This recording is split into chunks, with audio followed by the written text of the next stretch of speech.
Ei, meus queridos do sexto ano, tudo bem com vocês? Hoje a gente está de volta para falar de solo ainda, tá? O PET 2 fala na semana 2 também do solo. Então, o que a gente precisa saber sobre o solo? Né? É aquele que a gente chama de terra, que tem uma grande importância na vida de todos nós seres vivos, né? E é dele que nós tiramos o nosso alimento e é sobre ele que nós construímos a nossa casa, né? Ele tem uma importância muito grande na nossa vida. Então, mas como que ele é formado? Essa foi a nossa última aula. Então, você tem aí a rocha-mãe, né? Ela vai sofrendo a ação do intemperismo. O que é isso? O calor, o frio, o vento, a água, vai batendo sobre essa rocha-mãe, vai promovendo a fragmentação, ela vai se quebrando, né?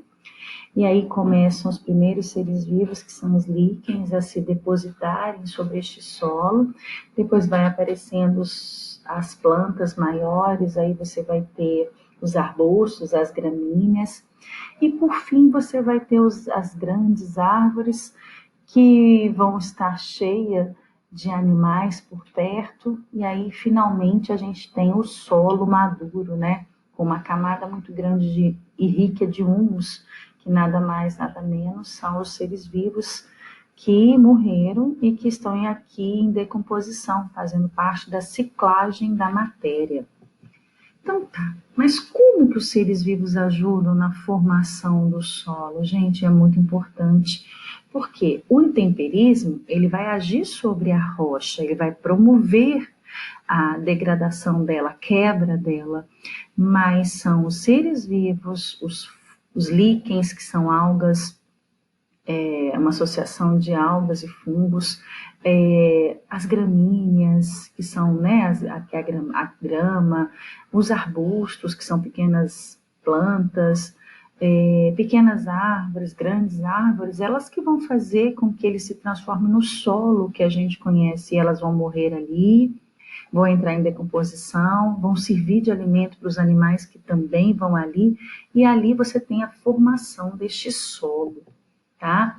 Então, aqui, ó, no solo primitivo, você tem apenas o intemperismo. E aí começa a aparecer os líquens, que é uma associação de algas e fungos. Depois vem os pequenos arbustos, você ainda já tem agora um solo jovem. E aí, no final, você vai ter um solo maduro, mas um solo que vai ter muitas plantas e também animais, tá? Então, como que é a formação do solo? Ela acontece desse jeito. Você tem a rocha-mãe, mais a ação do intemperismo, que é o clima e o tempo. Você tem o próprio relevo, que é o material que é feito dessas rochas, e os organismos vivos, né? Então, é muito importante, é preciso que a matéria orgânica seja misturada com o material solto e macio para que o solo possa existir de verdade. Então, essa daí são as etapas da formação do solo. Mas afinal, qual que é a composição do solo? O solo ele é composto por água, por ar, por restos de pequenos animais e plantas que a gente vai dar o nome de humus, ou pela própria parte mineral, né, que veio das alterações das rochas. Então vão ser rochas metamórficas, vão ser rochas sedimentares que acumularam sedimentos, vão ser rochas magmáticas que vêm do resfriamento do magma. Então tudo isso vai formando o solo ao longo da vida. Até o barro que gruda no sapato, né? Isso tudo também ajuda a ir compondo o solo ao longo de vários e vários anos, né? E como que a gente estuda o solo, tá? Então você tem três componentes principais. A areia é a parte mais grosseira, mais amarelada, os grãos são maiores, tá? É muito permeável, deixa a água passar com muita facilidade. Essa é a areia, tá? Além da areia, você vai ter o silt, que é uma parte um pouco mais fina, né? É aquele limo que a gente escorrega quando a gente está passando sobre o barro, né? Não dá aquela escorregada, é aquela parte mais fininha. E aí você tem a argila, que é a parte é a menor parte de todas, para ser visualizada precisa de microscópio, né? Bem forte para aumentar essa quantidade, para a gente ver com facilidade. e ela também vai grudar no sapato, tá? Então você tem os três principais componentes. Ah, mas aqui não tem humus. Mas o humus ele vai fazer parte, sim, desse solo, uma vez que na própria formação do solo você vai ter os restos de plantas e animais que participaram da formação desse solo. Então o humus também tem uma participação nessa formação do solo e quando a gente vai estudá-lo também, tá? Então, como que a gente organiza o solo? Presta bastante atenção aqui, tá? A gente tem várias camadas, inclusive dá para ver cores diferentes entre elas, tá? Essas camadas a gente vai dar o nome de horizontes do solo, tá? É igual um bolo de aniversário. Você não vai tendo várias camadinhas? Cada cor daquele solo vai representar um horizonte, tá? Quase sempre o primeiro horizonte é o mais escuro que os outros, porque é nele que está o que a gente planta, né? Os vegetais, é ali que vai estar o humus, é ali que vai estar a gente passando. Então, você tem essa organização em horizontes. Como que a gente vê esses horizontes? A gente vê as etapas, as separações direitinho, igualzinho um bolo de aniversário, ok? Com cores diferentes. Ah, eu não entendi, Patrícia. Então presta bastante atenção aqui. O que são esses horizontes? Bom, tá vendo que aqui, ó, eu não tenho o solo, a rocha-mãe que entrou em processo de intemperismo, que pelo sol, pelo frio, pela chuva, pelo vento, não é?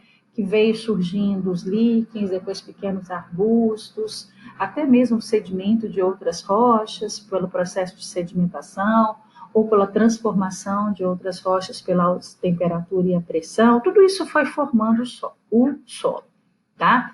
Esse perfil do solo é dividido em horizontes, ok? Então presta bastante atenção. O horizonte A é esse daqui, ó. Mas ele tem essa cor escura por quê? Porque tem restos de animais e vegetais. Então, por isso, e o solo umífero, ele tem essa cor escurecida também. O horizonte B, tá vendo que a camada logo abaixo, a cor é mais vermelhada, né? Mais clara, porque é formado por fragmentos de pequenas rochas, ok? E aí você tem esse horizonte C, formado por fragmentos, mas de rocha que ainda não foi alterada, tá bom?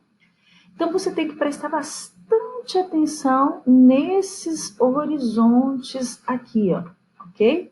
Porque você tem a rocha mãe, o horizonte C, né? A rocha praticamente não se altera. Você tem o horizonte B, formado por vários fragmentos de rocha, e você tem o horizonte A, que é formado pelo humus. Aí o de cima, aqui a gente fala que é o horizonte O, né? Que é exatamente onde a gente pisa.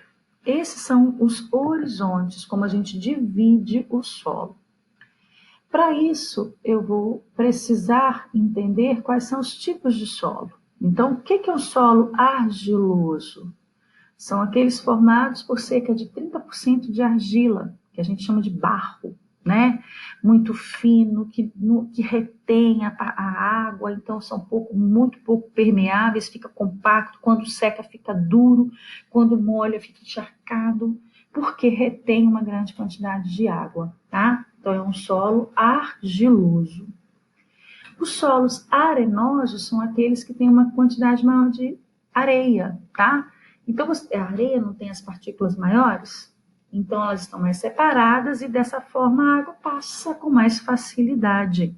Ela escoa com mais facilidade. São os solos das nossas praias, das nossas regiões litorâneas. E você tem o solo umífero, tá, gente? O solo umífero é aquele rico em humus, que nada mais, 10% de humus já está de bom tamanho para um solo umífero, que nada mais é do que restos de animais e plantas que estão em processo de decomposição. Então, são solos férteis, são solos fofos. O que é isso? O ar consegue entrar ali com facilidade. Permeáveis, a água passa, fica um pouco retida para poder ser utilizada pelas plantas, mas ela consegue passar com uma certa permeabilidade. Então, a terra é preta, tá? Com bastante porosidade, então, o que vai permitir uma boa aeração. O que é isso? Vai deixar o ar passar e o ar é importante para a formação das plantas, tá? E tem uma boa capacidade de absorção, tá? A terra preta e a terra roxa, que é rica em ferro, são os solos mais encontrados no nosso país e são extremamente férteis. Então é por isso que o nosso país é muito rico na agricultura, porque o solo é bom, tá? O solo de terra preta e o solo de terra roxa são solos ideais para a agricultura, tá? Então a gente teve uma apanhada aí dos tipos de solo para que vocês pudessem entender e dar formação. Então vocês sabem agora o que são os horizontes, sabem quais são os tipos de solo. Vocês vão ler, por favor, ler o PET para fazer as atividades que foram propostas ali, tá bom? Um beijão para vocês e até quinta-feira. Tchauzinho, meninas.